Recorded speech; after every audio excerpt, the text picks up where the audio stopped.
नमस्कार, मैं हूं आपके साथ प्रदीप आजाद। गुनाह की इस कहानी में, क्राइम सीरीज की इस पेशकश में आज आपको बताते हैं एक उस युवक की कहानी जो अपने घर से पिछले करीब 1.5 साल से लापता है। आज तक उसका कोई सुराग नहीं मिला। ना पुलिस पता कर पाई कि वो युवक कहाँ है, ना उसके परिवार के लोग ये जान पाए कि आखिर उनका बच्चा आज किन हालात में है, कहां पर है, किसके पास है और आखिरकार हुआ क्या है। दरअसल पूरा माजरा जुड़ा है राजस्थान के सीकर इलाके से।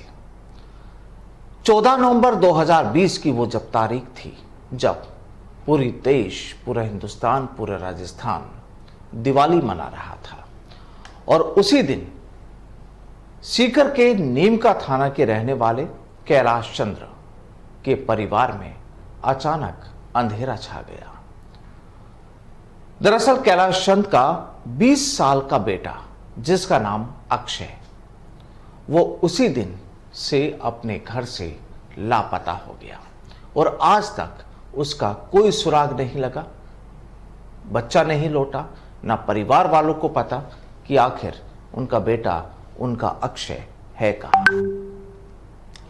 18 नवंबर 2020 को गुमशुदगी दर्ज हुई और आज अक्षय लगभग 22 साल का हो चुका है, लेकिन घर वालों को नहीं पता कि वो कहां है, कैसा है। 1.5 साल से उसकी मां और घर के दूसरे लोग लगातार हर पल अपने बेटे की राह ताक रहे हैं। जब भी घर पर कोई दस्तक होती है तो घर वाले यही सोचते हैं कि शायद अक्षय आ गया या उसकी कोई खबर हो। हर आहट पर लगता है कि शायद उनके कलेजे का टुकड़ा लौट आया हो। गुजरात, जयपुर, माउंट आबू, झुंझुनू और तमाम दूसरे इलाकों में हर जगह अक्षय की तलाश की गई, लेकिन कोई सुराग नहीं लगा। लेकिन अब इस कहानी में एक नया मोड़ आता है और नया मोड़ ये कि ना पुलिस जान पाई, ना घर वाले जान पाए, ना पड़ोस के लोग जान पाए, ना उस रिश्तेदार, दोस्त, कोई नहीं जान पाया कि अक्षय कहां है। लेकिन एक नया मोड़ जिसका हम जिक्र कर रहे हैं, एक नया मोड़ आया।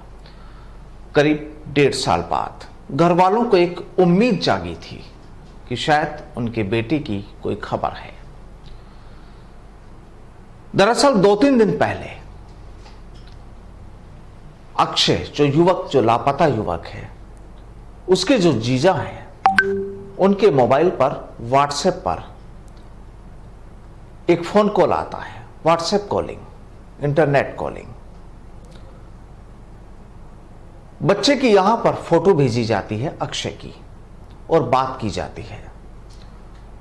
अब यहां फोन करने वाले जो लोग होते हैं, जाहिर सी बात है हम उन्हें बदमाश कह सकते हैं, क्योंकि उनकी बात ही ऐसी है।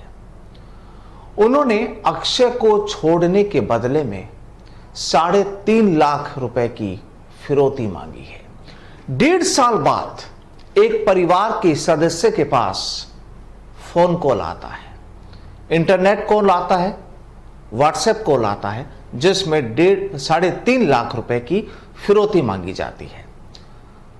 अब कहा जाता है कि बाद में सौदा करीब 3 लाख रुपए में तय हुआ।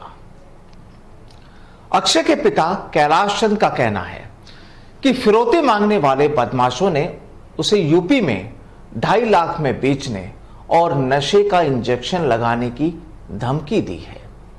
जाहिर सी बात है कि जब ऐसी बात होगी तो घर वालों को, परिवार वालों को चिंता होनी ही है, चिंता बढ़नी है।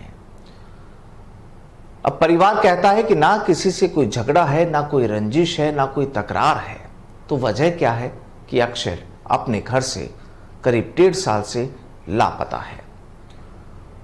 दरअसल जिन बदमाशों ने अक्षय के जीजा को वीडियो व्हाट्सएप कॉल जो किया, उस पर 2 वॉइस रिकॉर्डिंग भी भेजी थी और पहली रिकॉर्डिंग में बदमाशों ने बताया कि अक्षय हमारे पास है। उस बदमाश का कहना था कि नशे का इंजेक्शन लगाया हुआ है, उसे 2.5 लाख में यूपी में बेचने जा रहे हैं, बोलिए क्या करना है। दूसरी वॉइस रिकॉर्डिंग में बदमाश ने कहा कि मेरे पास टाइम नहीं है, मैं कोई कूड़ा उठाने वाला नहीं हूं, पेमेंट दो और बच्चे को ले लो, 1.5 लाख रुपए अभी भेजो, 2 लाख जब बच्चा आपके पास आए तब भेजना, 3.5 लाख में डील डन करो वरना बच्चे को बेचने जा रहे हैं। दरअसल जब ये रिकॉर्डिंग मिली तो घर वालों ने उसी व्हाट्सएप नंबर पर फोन भी किया।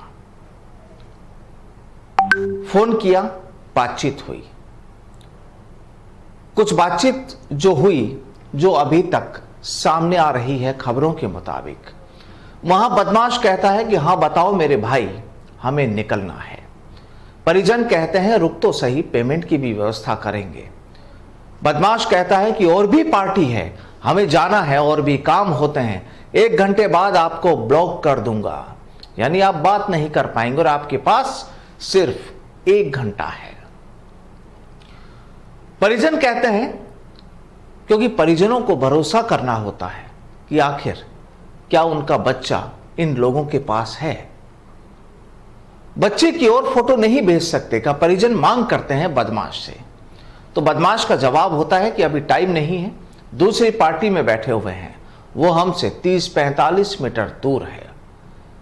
फिर परिजन कहते हैं कि बच्चे की फोटो भेजो जिससे हमें प्रूफ हो कि बच्चा आपके पास ही है, ऐसे पैसा कैसे भेज दें।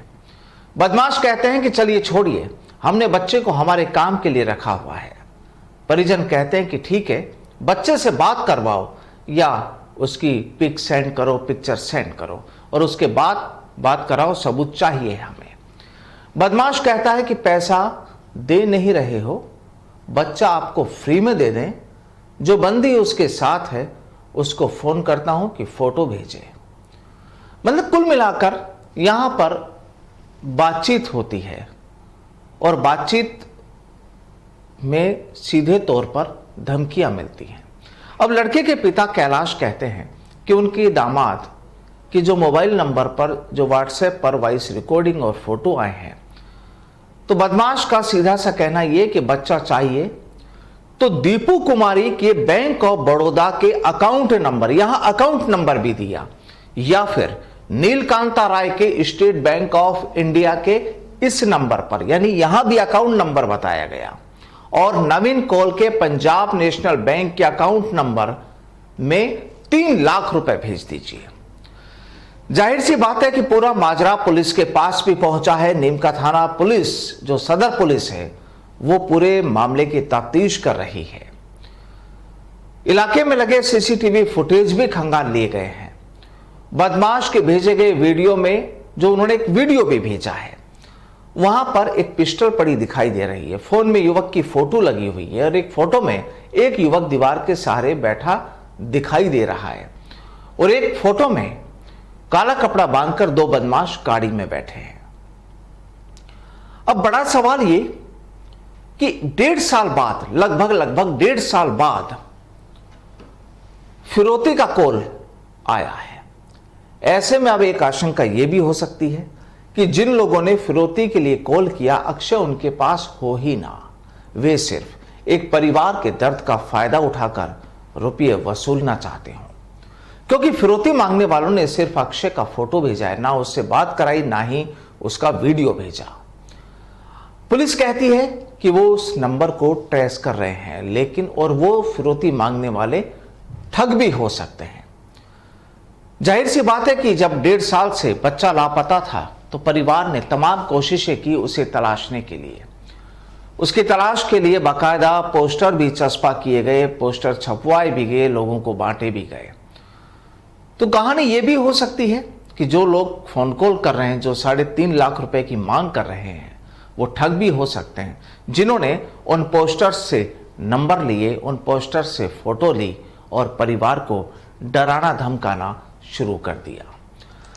बहरहाल कहानी यही कि पुलिस अभी तक अपनी वर्किंग को पूरा नहीं कर पाई, अपनी जांच को पूरा नहीं कर पाई, अपनी तलाश को पूरा नहीं कर पाई। और खबर यह है कि शायद अब इस मामले की जांच में साइबर पुलिस भी एक्टिव हो चुकी है। तमाम आला अधिकारियों को पता है कि बच्चे का अभी तक कोई सुराग नहीं। लेकिन बड़ा सवाल ये कि 1.5 साल बाद परिवार के पास इस तरह का फोन कॉल आना, व्हाट्सएप कॉल आना क्या दर्शाता है?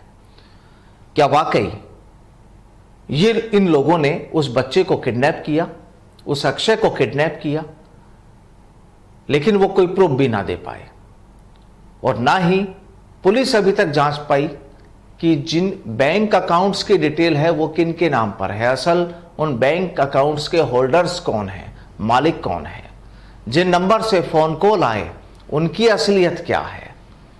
सवाल केवल इतना सा, इस पूरे एपिसोड को बताने का मकसद सिर्फ हमारा ये कि जितना भी हो हमें वाकई मदद करनी चाहिए ऐसे लोगों की कि उनका बच्चा, उनके पास जो इस तरह के बच्चे हैं लापता हैं, वो अपने परिवार के पास पहुंचे।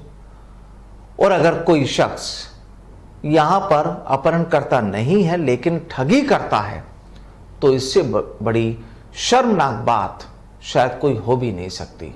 और बड़ा सवाल इस समय राजस्थान पुलिस पर भी कि 1.5 साल से वो एक युवक को नहीं तलाश पाई जो अपने घर से लापता हुआ। तमाम कोशिशें, जो जानकारियां परिवार के पास थी वो पुलिस को दे दी गई, लेकिन आज तक कुछ नहीं हुआ।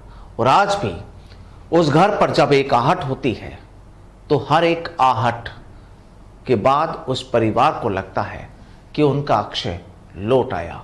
और आज भी पूरे परिवार को इंतजार है अक्षय के लौटने की। आज हमारी बात हुई अक्षय के पिता कैलाश चंद्र से भी, और उनका भी दर्द यही कि काश उनका बेटा मिल जाए। वो कहाँ है, किस हालात में है, किन लोगों के पास है, और उसे अगर किडनैप किया गया तो क्यों किया गया, वो खुद गया तो क्यों गया, कुछ तो पता लगे। बहरहाल अगर आपके पास भी कोई ऐसी खबर हो तो जाहिर सी बात है कि नज़दीक के पुलिस थाने में इस तरह की खबरों को, इस तरह की जानकारियों को शेयर करना चाहिए ताकि कोई बच्चा वापस सकुशल अपने घर लौट सके।